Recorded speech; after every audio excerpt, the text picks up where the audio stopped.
Dear students, this is Praveen Kumar Agarwal from Management Department. Welcomes you in my today's lecture of Principles of Economics.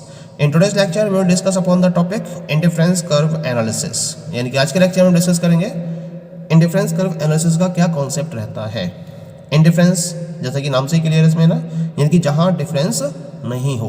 अब बात आती है कि किस particular point को लेकर हम डिफरेंस की बात नहीं करते हैं या कहाँ डिफरेंस नहीं होना चाहिए, जिसके बेसिस पर इस कर्व को डिफाइन किया जाता है।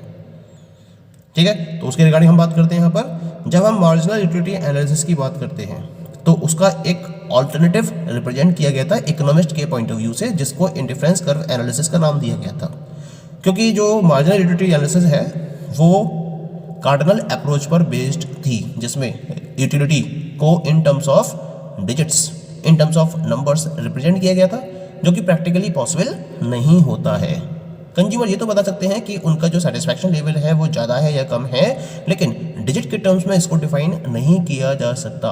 इसी पर्टिकुलर डीमेरिट को ध्यान में रखते हुए इकोनॉमिस्ट ने मार्जिनल यूटिलिटी एनालिसिस का एक अल्टरनेट प्रोवाइड किया, जिसको हम इंडिफरेंस कर्व एनालिसिस के नाम से जाते हैं। यानी कि ये भी कंज्यूमर के सेटिस्फैक्शन के रिगार्डिंग एक प्रॉपर कॉन्सेप्ट को रिप्रेजेंट करता है।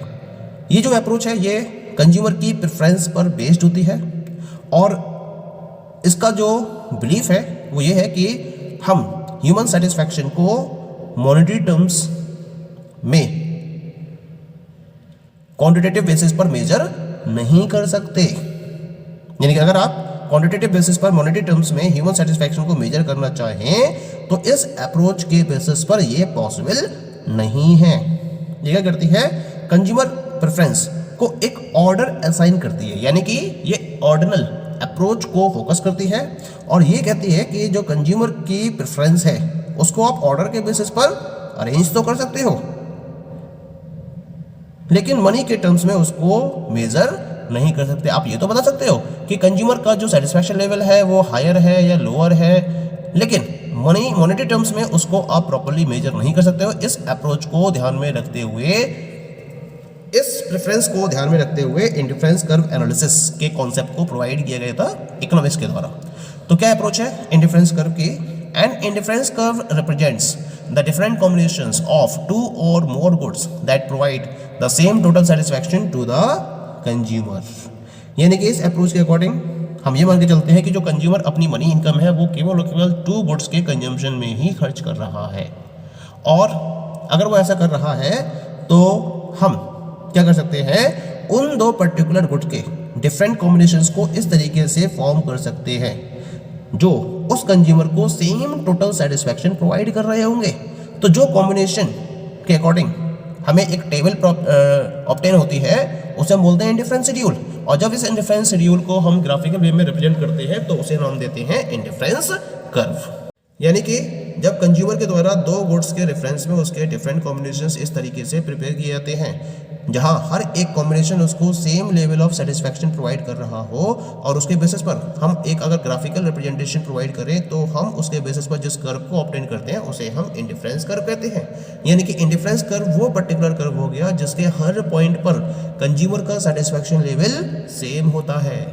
कॉम्बिनेशन जरूर अलग होगा दोनों गुड्स का, लेकिन कंज्यूमर का सेटिस्फैक्शन लेवल हर पर्टिकुलर पॉइंट पर सेम होता है। तो हम ऐसे कर्व को इंडिफरेंस कर्व का नाम देते हैं, क्योंकि हर पर्टिकुलर पॉइंट पर कंज्यूमर का सेटिस्फैक्शन लेवल सेम होता है, या फिर जितने भी पर्टिकुलर कॉम्बिनेशंस होते हैं दो गुड्स के रेफरेंस में वो कंज्यूमर को same level of satisfaction provide कर रहे होते हैं, और कंज्यूमर हर पर्टिकुलर कॉम्बिनेशन पर इक्वल स्टेज या इक्वल स्टेट पर रहता है। इसी वजह से इसको हम इंडिफरेंस कर्व का नाम देते हैं। इसके लिए हम एक इंडिफरेंस शेड्यूल को रिप्रेजेंट कर सकते हैं, और उस इंडिफरेंस शेड्यूल के बेसिस पर हम इंडिफरेंस कर्व के कॉन्सेप्ट को प्रॉपर्ली समझ सकते हैं। Now we will discuss upon the indifference schedule. यहाँ मैंने एक इंडिफरेंस शेड्यूल रिप्रेजेंट किया है, डिफरेंट कॉम्बिनेशंस को रिप्रेजेंट किया है यहाँ पर from A B C D E F to G. दो गुड्स मैंने यहाँ पर फॉलो किए हैं कंज्यूमर के रेफरेंस में। The first one is the food, it is in terms of units, and second one is the clothing, it is in terms of units. तो यहाँ पर जब ये 1 यूनिट फूड की परचेज कर रहा है और 30 यूनिट्स क्लॉथिंग की परचेज कर रहा है, सेटिस्फैक्शन लेवल इसको मिल रहा है। अब इन्हें क्या करा, 1 यूनिट फूड की इंक्रीज करी, 1 से बढ़कर 2 हो गई, लेकिन जो क्लॉथिंग की यूनिट्स हैं वो 30 से सब्ट्रैक्ट होकर 24 रह गई। तो यहाँ पर ये क्या हुआ, सेटिस्फैक्शन लेवल सेम रहा इस कॉम्बिनेशन में। थर्ड कॉम्बिनेशन है सी कॉम्बिनेशन में, इसने 1 यूनिट फूड की और इंक्रीज कर दी, जिसके लिए इसने क्या करा 24 से क्लॉथिंग की यूनिट्स कंज्यूम कम कर दी और वो 19 रह गई।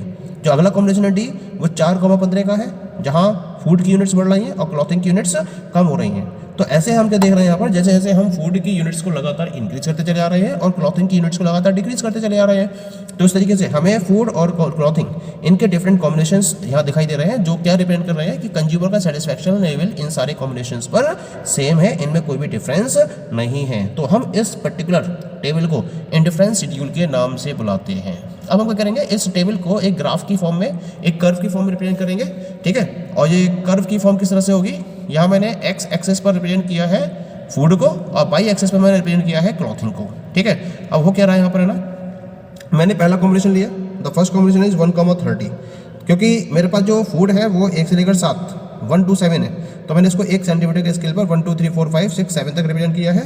और ऐसे ही मेरे पास जो क्लॉथिंग है वो 30 यूनिट्स तक है, तो मैंने 5 के स्केल पर इसको लिया है, 5 10 15 20 25 30 अप टू 35 तक, ठीक है। अब यहाँ पर मैंने पहला कॉम्बिनेशन रिप्रेजेंट किया है, द फर्स्ट कॉम्बिनेशन इज 1,30, तो देखिए मैं 1 for food and 30 for clothing, I am getting point A. If there is a 2,24, so I am getting point B. 3,19, I am getting point C in the curve. 4,15, I am getting point D. 5,12, point E. 6,10, point F. And last 7,9, point G. जब मैं इन A, B, C, D, E, F, G point को match करता हूँ free hand से, तो मुझे एक curve यहाँ पर ऑब्टेन होता है। इस कर्व को क्या नाम देंगे हम, that is known as the indifference curve. ये एक पर्टिकुलर कंज्यूमर के रेफरेंस में उसके इंडिफरेंस कर्व को रिप्रेजेंट कर रहा है, जो ये डिफाइन करता है कि जितने भी पॉइंट्स मैंने यहाँ पर ड्रॉ किए हैं फ्रॉम ए टू जी, हर पॉइंट पर कंज्यूमर का जो सेटिस्फैक्शन लेवल है वो क्या है, दैट इज सेम। भले ही दोनों गुड्स के कॉम्बिनेशन में चेंज आ रहा है, लेकिन कंज्यूमर के सेटिस्फैक्शन लेवल में कोई भी चेंज नहीं आ रहा है, तो हम इस कर्व को इंडिफरेंस कर्व का नाम देते हैं, ठीक है। अब इसके बाद हम बात करेंगे about the indifference map. Indifference map क्या होता है, मान लीजिए कि कंज्यूमर की इनकम अगर बढ़ जाती है, ठीक है, तो कंज्यूमर की बाकी चीज़ें कांस्टेंट रहनी चाहिए। कंज्यूमर की इनकम अगर बढ़ जाती है तो उसकी वजह से क्या होगा, कंज्यूमर अब पहले से ज़्यादा गुड्स को परचेस करने की पोजीशन में होगा, ठीक है। तो उसकी वजह से जो उसका सेटिस्फैक्शन लेवल है वो पहले से क्या होगा, ज़्यादा होगा, तो हमें एक नया इंडिफरेंस कर्व मिलेगा, ठीक है। ऐसे कंज्यूमर की इनकम लगातार बढ़ाते चले जाएं तो हमें नए नए इंडिफरेंस कर्व मिलते रहेंगे। तो अलग अलग इनकम के लिए या अलग अलग इनकम पर हमें कंज्यूमर का इंडिफरेंस कर्व का एक सेट मिल जाता है। तो जो सेट हमें मिला है इंडिफरेंस कर्व का, that particular set of indifference curve is known as indifference map. यानी कि ये क्या करता है, इंडिफरेंस कर्व्स की फैमिली को रिप्रेजेंट करता है, ये कंज्यूमर की प्रेफरेंस की कंप्लीट पिक्चर को रिप्रेजेंट करता है। So we can represent an indifference map consisting of different IC curves as follows। तो यहाँ पर मैंने x एक्सेस पर गुड x को कंसीडर किया है और y एक्सेस पर मैंने गुड y को कंसीडर किया है, और उसके बेसिस पर मैंने डिफरेंट इंडिफरेंस कर्व्स को यहाँ पर ड्रॉ करा है, IC1 curve, IC2 curve, IC3 indifference curve and IC4 indifference curve. जब हम इन्हें कंबाइंड बेसिस पर फॉलो करते हैं तो इसे हम बोलेंगे इंडिफरेंस मैप। यानी कि indifference map different indifference curves की फैमिली को रिप्रेजेंट करता है, जिसमें से हर इंडिफरेंस कर्व अलग लेवल ऑफ सेटिस्फैक्शन को प्रोवाइड कर रहा होता है। जैसे मान लीजिए कि स्टार्टिंग में कंज्यूमर का जो सेटिस्फैक्शन लेवल था उसके अकॉर्डिंग हमें या उसकी इनकम और गुड्स एक्स और वाई के डिफरेंट कॉम्बिनेशंस के बेसिस पर हमें IC1 कर्व ऑब्टेन हुआ। अब क्या हुआ, कंज्यूमर की इनकम पहले से बढ़ गई, बाकी चीज़ें कांस्टेंट है, तो उसकी वजह से एक नया इंडिफरेंस कर्व हमें ऑब्टेन होगा जिसको हम IC2 कर्व के नाम से जानेंगे, ठीक है। अब मान लीजिए इनकम और बढ़ गई, तो इनकम और बढ़ने से क्या होगा, एक नया इंडिफरेंस कर्व मिलेगा IC3 कर्व। मान लीजिए इनकम और बढ़ गई तो हमें एक नया इंडिफरेंस कर्व मिलेगा जिसे हम बोलेंगे IC4 curve.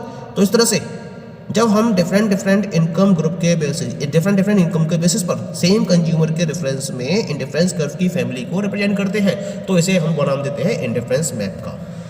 Now we will talk about the next topic and this is known as the marginal rate of substitution, in short MRS। क्या होता है मार्जिनल रेट ऑफ सब्स्टिट्यूशन, क्या डेफिनेशन है इसकी, this is the rate at which a consumer is prepared to exchange a good X for good Y। यानी कि हमने indifference curve में एक पर्टिकुलर पैटर्न को नोट किया था कि कंज्यूमर अपने सेटिस्फैक्शन लेवल को सेव करने के लिए एक कमोडिटी की यूनिट्स को इंक्रीज कर रहा था तो दूसरी कमोडिटी की यूनिट्स को डिक्रीज भी कर रहा था। यानी कि अगर वो एक यूनिट को इंक्रीज कर रहा है तो दूसरी कमोडिटी की कितनी यूनिट्स डिक्रीज की जा रही हैं, या फिर एक कमोडिटी को अगर हम दूसरी कमोडिटी से एक्सचेंज कर रहे हैं तो किस रेट से इस एक्सचेंज को पॉसिबल किया जा रहा है। इस रेट ऑफ एक्सचेंज को हम मार्जिनल रेट ऑफ सब्स्टिट्यूशन का नाम देते हैं। पॉइंट क्लियर हो गया? ठीक है, क्योंकि एक कमोडिटी की यूनिट्स इंक्रीज हो रही हैं, दूसरी कमोडिटी की यूनिट्स डिक्रीज हो रही हैं, तो जिस रेट से दोनों कमोडिटीज की यूनिट्स को एक्सचेंज किया जा रहा है that particular rate is known as the marginal rate of substitution. इसका मतलब इसकी जो फॉर्मूला बनेगा that will be minus delta Y upon delta X. MRS is equal to minus delta Y upon delta X, जहां delta Y represent करेगा change in quantity of commodity Y और delta X represent करेगा change in quantity of commodity X को। ठीक है, और negative sign कैसे कर रहा है कि दोनों के बीच में एक इनवर्स रिलेशन है, यानी कि अगर एक की यूनिट्स को हम इंक्रीज कर रहे हैं तो दूसरी की यूनिट्स को हम डिक्रीज कर रहे हैं। इसी वजह से मैंने यहाँ पर नेगेटिव साइन को इंट्रोड्यूस किया है। तो नेगेटिव साइन दोनों कमोडिटीज के इनवर्स रिलेशन या इनवर्स बिहेवियर को रिप्रेजेंट कर रहा है। Now we can represent the concept of marginal rate of substitution with the help of the table, जिसके बेसिस पर आप MRS के कॉन्सेप्ट को आसानी से समझ सकते हैं। तो यहाँ पे मैंने एक टेबल ड्रॉ करी है इसके रेफरेंस में, जहाँ मैंने कॉम्बिनेशन, फूड, क्लॉथिंग और MRS में इस टेबल को डिवाइड किया है। ठीक है, कॉम्बिनेशन वही लिए मैंने from A to G, food का 1 यूनिट, क्लॉथिंग की 30 यूनिट्स, B कॉम्बिनेशन में फूड की 2 यूनिट्स, क्लॉथिंग की 24 यूनिट्स, ऐसे ही C कॉम्बिनेशन में फूड की 3 यूनिट्स, क्लॉथिंग की 19 यूनिट्स। ऐसे ही हम फूड की यूनिट्स को लगातार इंक्रीज कर रहे हैं और क्लॉथिंग की यूनिट्स को लगातार डिक्रीज कर रहे हैं। वही पुरानी वाली टेबल लिया मैंने, जिसके बेसिस पर मैंने इंटरफेरेंस कर्व के अप्रोच को आपसे डिस्कस किया था। नाउ अब हम इसके बेसिस पर MRS के कॉन्सेप्ट को डिस्कस करते हैं, क्योंकि पहला कॉम्बिनेशन है, इससे पहले कोई कॉम्बिनेशन है नहीं, तो MRS को इसके बेसिस पर डिफाइन नहीं किया सकता क्योंकि ये डिफरेंस को शो करता है। अब हम बात करते हैं जब A कॉम्बिनेशन से B कॉम्बिनेशन की तरफ कंज्यूमर मूव हुआ तो उसने फूड की 1 यूनिट को इंक्रीज करा और क्लॉथिंग की कितनी यूनिट्स को इसने डिक्रीज करा, 6 यूनिट्स को। यानी कि फूड की 1 यूनिट को इंक्रीज करने के एक्सचेंज में इसने क्या करा, क्लॉथिंग की 6 यूनिट्स को डिक्रीज करा, तब जाकर इसका सेटिस्फैक्शन लेवल सेम हुआ। तो डेल्टा वाई कितना हो गया, चेंज इन कमोडिटी बाय 30 - 24 यानी कि 6, और चेंज इन फूड कितना हो गया 2 - 1 यानी कि 1, रेशियो कितना हो गया 6:1। तो ये MRS को रिप्रेजेंट करेगा, जो ये डिफाइन कर रहा है कि अगर फूड की 1 यूनिट को इंक्रीज किया गया है तो क्लॉथिंग की 6 यूनिट्स को डिक्रीज किया गया है। ऐसे जब B से C कॉम्बिनेशन की तरफ मूव करता है तो B से C कॉम्बिनेशन की तरफ मूव करने में कंज्यूमर फूड की 1 यूनिट को इंक्रीज कर रहा है और क्लॉथिंग की कितनी यूनिट्स को कम कर रहा है, ये 5 यूनिट्स को। रेशियो कितना हो जाएगा यहाँ पर इसका 5:1 हो जाएगा। C से D कॉम्बिनेशन की तरफ मूव हुआ, फूड की 1 यूनिट इंक्रीज हो रही है और क्लॉथिंग की 19 - 15 यानी कि 4 यूनिट्स डिक्रीज हो रही है, 4:1 हो गया। अगेन D से E कॉम्बिनेशन की तरफ मूव करा, 4 से 5 हो गया, 15 से 12 रहेगा क्लॉथिंग, तो रेशियो कितना रहेगा 3:1 हो गया। ठीक है, F कॉम्बिनेशन में 12 में से 10 गए 2 और 6 में से 5 गए 1, यानी कि 2:1 का रेशियो रह गया। ठीक है, और G कॉम्बिनेशन तक पहुंचते पहुंचते ये रेशियो रह गया 1:1। तो क्या देख रहे हो यहाँ पर है ना, ये जो रेशियो है MRS वो लगातार डिक्रीज होता चला जा रहा है। पहले रेशियो था 6:1, फिर था 5:1, फिर हो गया 4:1, फिर हो गया 3:1, फिर हो गया 2:1 और फिर लास्ट में रह गया कितना 1:1। तो जैसे जैसे कंज्यूमर फूड की यूनिट्स को इंक्रीज करता चला जा रहा है और क्लॉथिंग की यूनिट को डिक्रीज करता चला जा रहा है, वैसे वैसे जो रेट ऑफ एक्सचेंज है वो लगातार डिक्रीज होता चला जा रहा है। इसी वजह से जो इंडिफरेंस कर्व है वो क्या है, that is convex to the origin. इसी वजह से ये कॉन्वेक्स फॉर्म को रिप्रेजेंट करता है। ठीक है, तो हम इसके लिए 2 रीजन्स को प्रॉपर्ली डिस्कस कर सकते हैं कि MRS लगातार फॉल हो रहा है। इसको हम 2 रीजन्स के बेसिस पर भी क्लैरिफाई कर सकते हैं। पहला रीजन क्या है, as consumer gets more units of food his intensity of desire for additional units of food decreases. जैसे जैसे कंज्यूमर फूड की 1 यूनिट को इंक्रीज करता चला जाता है, वैसे वैसे जब क्लॉथिंग की बात की जाती है और जो उसकी इंटेंसिटी है, मतलब जब फूड की यूनिट्स को लगातार इंक्रीज कर रहा है, ठीक है, तो क्या होता है कि फूड के रेफरेंस में जो एडिशनल यूनिट कि रिगार्डिंग उसकी डिज़ायर है या उसकी जो डिज़ायर की इंटेंसिटी है वो लगातार डिक्रीज होती चली जाती है, और लगातार डिक्रीज होने की वजह से वो क्लॉथिंग की कम से कम यूनिट में उसको रिप्लेस करना शुरू कर देता है या एक्सचेंज करना शुरू कर देता है। ठीक है, सेकेंड रीजन क्या है इसके अंदर, most of the foods are imperfect substitutes for one another, so MRS diminishes otherwise remain constant। क्योंकि जब हम दो गुड्स की बात करते हैं तो दो गुड्स के रेफरेंस में जब हम सब्स्टिट्यूशन की बात करते हैं तो ये इम्परफेक्ट सब्स्टिट्यूशन होता है, और इस इम्परफेक्ट सब्स्टिट्यूशन की वजह से जो मार्जिनल रेट ऑफ सब्स्टिट्यूशन है वो लगातार डिमिनिश होता चला जाता है।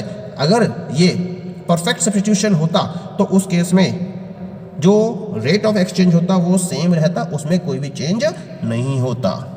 तो ये दो रीजन्स है जिसकी वजह से हम कह सकते हैं कि जो MRS है वो लगातार डिमिनिश होता चला जाता है। इसी वजह से जो इंडिफरेंस कर्व है उसका जो शेप है दैट इज कॉन्वेक्स डाउनवर्ड तो है, लेकिन डाउनवर्ड के साथ साथ it is convex to the origin. Thank you.